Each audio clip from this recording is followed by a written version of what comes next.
খুব অল্প সময়ের মধ্যেই এই মজাদার নাস্তাটি তৈরি করে নিতে পারেন কোনো ঝামেলা ছাড়াই ঝটপট। তো এর জন্য প্রথমে আমি নিয়ে নিচ্ছি একটি ডিম,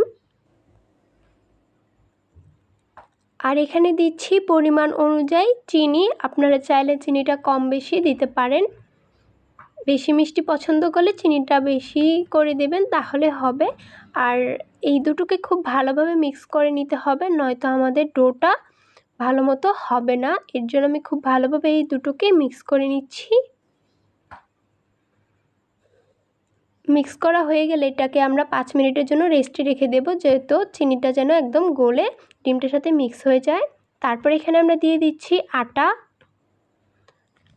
আর ডিমটার সাথে খুব ভালোভাবে মিক্স করে আমরা একটি ডো তৈরি করে নেব। এখানে আমার প্রথমে আটা কম হয়েছিল, তারপর আমি এখানে আরও অল্প অল্প আটা দিয়ে খুব ভালোভাবে একটি ডো তৈরি করে নিয়েছি। এটা হবে এইরকম তুলতুলে। তারপর এটাকে আমরা 5 মিনিটের জন্য রেস্টে রেখে দেব। তারপর এখান থেকে আমি অল্প ডো নিয়ে নিচ্ছি, এটাকে আমরা একটা বল আকৃতির করে নেব। বল আকৃতির করার পর আমরা একটু হালকা হাতে চাপ দিয়ে নেব। তারপর এটাকে আমরা একটা ছোট্ট রুটি বানিয়ে নেব। বানানোর পর আমরা এই সাইড থেকে এইভাবে একটু পেঁচিয়ে নেব,